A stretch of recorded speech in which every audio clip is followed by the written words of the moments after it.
In May of 1968, a man named Frank Darby told a story to an Australian naturalist. He said he had been a keeper at the zoo in Hobart, Tasmania. He said he had cared for the last Tasmanian tiger on Earth. And he said the keepers had a name for it. They called it Benjamin. The story traveled. It reached the newspapers in Melbourne and spread from there, slowly at first, then everywhere. It took until the 1980s to reach Tasmania itself. By then, it was on museum labels. It is still, right now, the name most people know that animal by. Frank Darby never worked at that zoo. The curator's daughter, Alison Reed, who grew up on the grounds and worked there herself, was certain of it, and his details gave him away. He described feeding the animal live rabbits twice a day. They never fed live prey to any carnivore there. The most famous name in the history of extinction was invented by a man who was never there, 32 years after the animal died.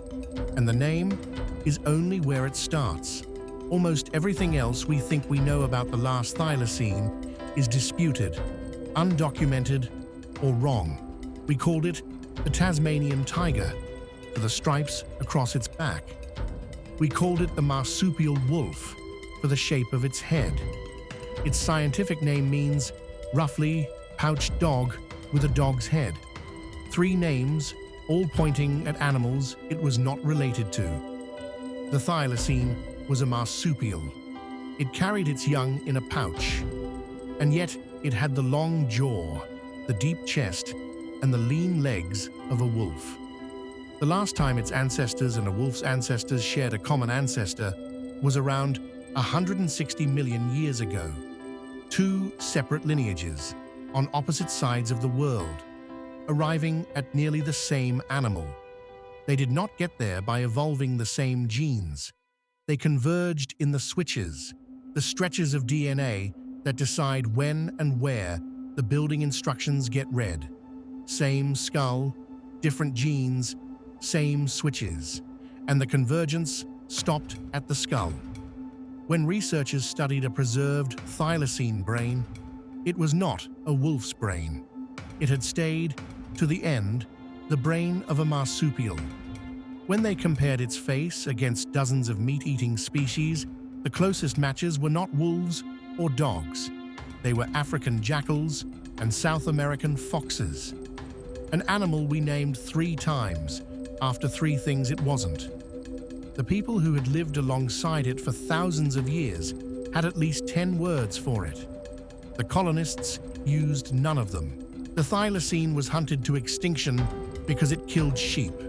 That was the case against it. That was what the money was for. In November of 1886, a figure entered the record of the Tasmanian Parliament. 50,000 sheep lost every year to thylacines. No evidence supported that number then. None has been found since. Where records do exist, they say something else.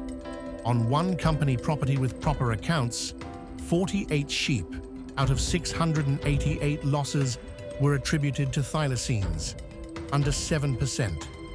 The naturalist who compiled those records concluded far more were taken by wild dogs. When he interviewed the old trappers, one was emphatic that thylacines would walk straight through a flock without paying the sheep the slightest attention. And then there is the animal's body, which settles it. For most of the last century, the thylacine was described as weighing up to 30 kilograms. In 2020, researchers measured the question properly using 93 specimens.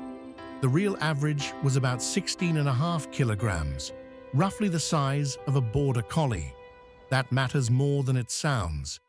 There is a threshold in predator biology, around 21 kilograms. Above it, a carnivore must hunt prey as large as itself. Below it, it takes smaller things. The thylacine was below the line. Its skull was the least well-built of Tasmania's 3 native carnivores for holding a struggling animal. Its likely prey were bandicoots possums, and small wallabies, weighing 1 to 5 kilograms. A grown sheep weighs between 45 and 80. There is one photograph that appears to show a thylacine with prey in its mouth. A single image from 1921 of a thylacine holding a chicken. It was staged using a taxidermy mount. And that famous gaping mouth, the wide-open jaws in every photograph, the image that made the animal look like a monster. That is not a yawn. It is a threat display. It is what a frightened animal does to warn you away. We killed it for the face it made when it was scared. The bounty that finished the thylacine was not inevitable. It was emotion, and it was close. When the Tasmanian Parliament voted to pay £1 for every dead adult thylacine, it carried by 12 votes to 11. One vote. Change one mind in that room, and the rest of this story is different. The government scheme was not the first. Half a century earlier, a private land company had worked out how to do this efficiently, and the wording of their instruction survives. 5 shillings for every male, 7 shillings for every female, with or without young, and the rate climbed as the killing went on. Once 20 had been destroyed, the price rose, then rose again after every 7 more. You can see what it is built to do. It pays a premium for breeding females. It pays a bonus for accelerating. That is not pest control. It is a machine for taking a species apart, and nobody at the time appears to have found it remarkable. From 1888 to 1909, the Tasmanian government paid out on 2,184 thylacines. The year-by-year figures survive, and they are the clearest record we have of a species ending. Listen to them. In 1900, 153. The following year, 151. Then 119. Then 96. 98. 111. Then 58. Then 42. Then 17. Then, in 1909, 2. And after that, nothing. Not because the hunting stopped, because there was nothing left to bring in. The total cost for every thylacine the government paid to have killed was £2,112. That is the price of the species. And as the animal grew rarer, it grew more valuable, which is the cruelest mechanism in this story. In 1910, a live thylacine sold for £28. By 1926, a single animal was worth £150. The scarcer it got, the more it was worth hunting. Today, more than 750 thylacine specimens sit in museums across 23 countries. There has never been a shortage of thylacine, only of living ones. On the 10th of July, 1936, the government of Tasmania declared the thylacine a wholly protected species. Until that morning, it had sat on a legal schedule described as wholly unprotected. Not endangered, not regulated, a thing you could kill on sight, lawfully, for any reason or none. The last known thylacine on Earth died 59 days later. Less than 2 months of legal protection at the end of a century of bounties after the animal was already gone. And 19 years before that, in 1917, while the last of them was still being trapped and shot and sold, Tasmania was granted a coat of arms. It shows 2 thylacines standing upright, facing one another, holding up a shield. On that shield is a sheep and a sheaf of wheat. The motto beneath reads, in translation, fruitfulness and faithfulness. They put the animal on the crest, guarding the very thing they had exterminated it for. That image is still in use. It is on the number plate of every car registered in Tasmania today. The zoo in Hobart was falling apart in the last year of the thylacine's life. Its curator, Arthur Reed, died in December of 1935. His daughter Alison had effectively been running the place through his illness. She knew the animals. She had hand-reared a leopard there. She was passed over for the job. The council took her keys to the enclosures, restricted her to public opening hours, then dismissed her and moved her out of the cottage in the middle of the Depression.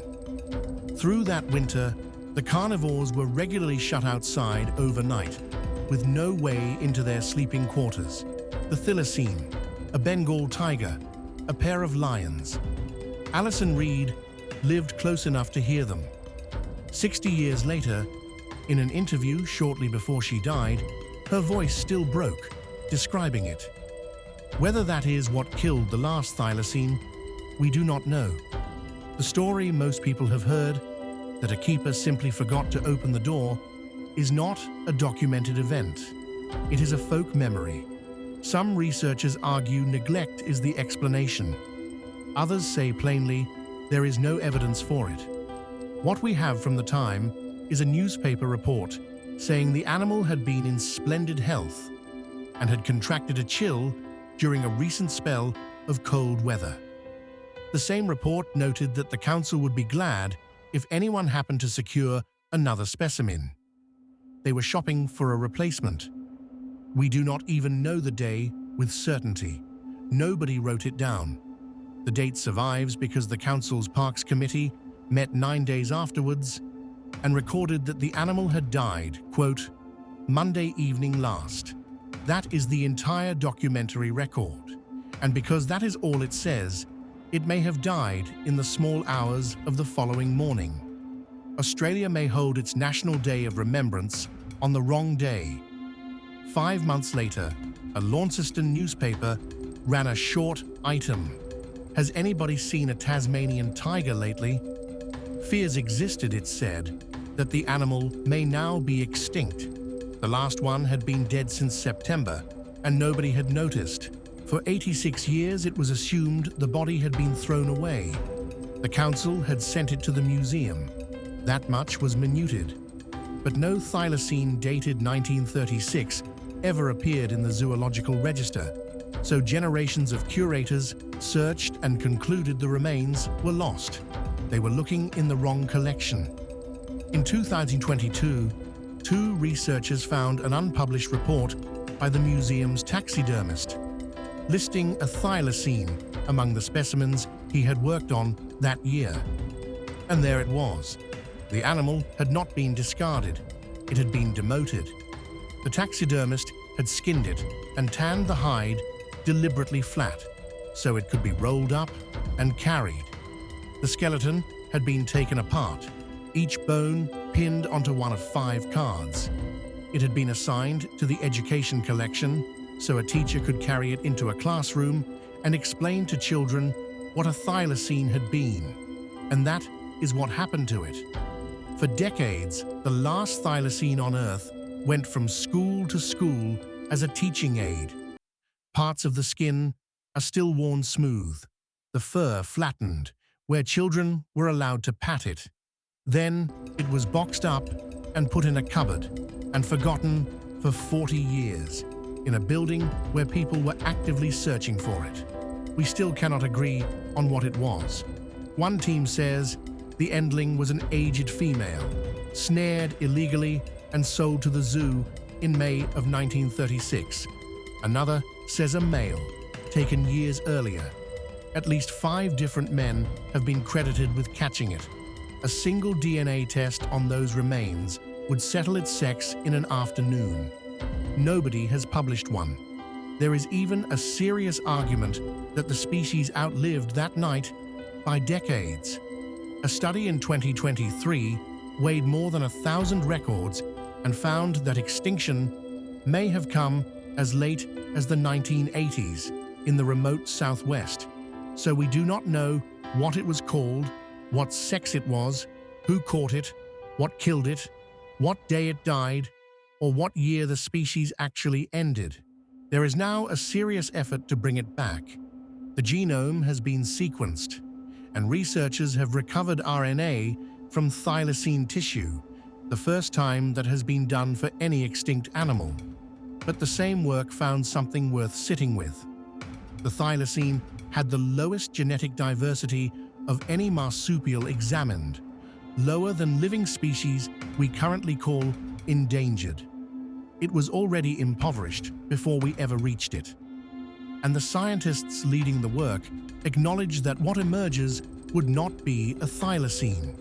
It would be something shaped to resemble our memory of one. As one researcher put it, extinction is still forever, and implying otherwise risks the protection of everything still alive. In 1996, on the 60th anniversary of that night in Hobart, Australia made the 7th of September its National Threatened Species Day. The date the last thylacine died is now the day the country counts everything else it is close to losing. A woman named Peggy Bassett saw the animal at that zoo as a girl in the early 1930s. Speaking of it decades later, she said something that is the whole story in one line. We didn't realize it was the last one until it was too late. This has been the Endlings. We are not very good, it turns out, at noticing the last of something. We are worse at writing it down. An animal died in a cage in Hobart, and we lost its name, its sex, its history, and its date. And we found its body only because someone read an old report about taxidermy. If this story stayed with you, subscribe, and we will keep going. A new lost creature every fortnight. Next time, a mountain goat from northern Spain named Celia. She holds the strangest distinction of any animal in this series. Celia is the only creature we have ever brought back from extinction, and the only one to go extinct twice.